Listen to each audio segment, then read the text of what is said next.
আমাদের অন্ধত্বটাকে কাটিয়ে উঠতে পারি। আমরা হোয়াটসঅ্যাপ, বিভিন্ন মেসেজে, ফেসবুকে বিভিন্ন গভর্নমেন্ট বিরোধী বার্তা দিয়ে ওই জায়গাটাকে শেষ করে দিয়েছি। এবং মন্দিরপুরে বিকাশ ভবনের সামনে কৃষি খাওয়ানো, মুখ্যমন্ত্রীর বাড়ি নালার সামনে লোক নামে দেওয়া, বিধানসভা থেকে লোক তুলে দেওয়া, ও নিজের আগের কাজ করে নিয়েছে। কিন্তু বাস্তবতা এসে সমস্ত করে ব্যারাটিটাকে ডুবে দিয়েছে।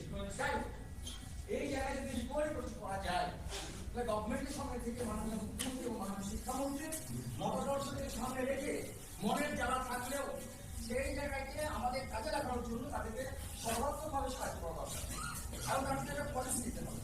একটা দুঃখজনক কথা বলতে পারবে যে 2019 সালের 14 জুলাই মাননীয় পার্থবাবু একটা কথা বলেছিল যে মাননীয় মুখ্যমন্ত্রী তিনি 2019 সালে 20 জুলাই নেতাজি বিশ্ববিদ্যালয়ে একটা প্রোগ্রাম জন্য সিদ্ধান্ত ফাইনাল আমি রাজি হয়েছি, চিঠি দিয়েছিলাম দুর্ভাগ্যশাল মন্দিরে জমা ফেসবুকে চিঠি দিয়েছেন যদি মুখ্যমন্ত্রী প্রোগ্রাম করে তাহলে আমরা রাজপথে বসে আমার ধর্ণায় করি। কিন্তু জিনিস নেই হিসাবে তো আমাদের ভাগ্যটা যাই হোক, আমরা আশাবাদী এখন আমরা হারিয়ে যাইনি।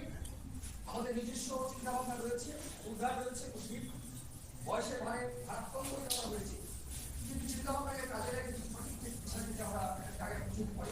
আশা করছি আগামী দিনে আমরা কাজ করতে হবে। অভিনয় নয়, কোনো নয়, একদম সম্পূর্ণ মনের দিক থেকে এগিয়ে আসতে হবে। আমি সাপোর্ট করবো, হ্যাঁ নিশ্চয়ই আমরা মানুষের কৌশল এরকম কোন খবর এটা সেটা বাদ দিয়ে আমাদের যে চিন্তা ভাবনা মন্ত্রী যে দিশা দেবে, যে দিশা দেবে, সেই বিষয় যদি আমরা সঠিকভাবে আগামী দিনে আশা করছি আমাদের এই বর্ণতা আমরা বেড়ে আসতে পারি।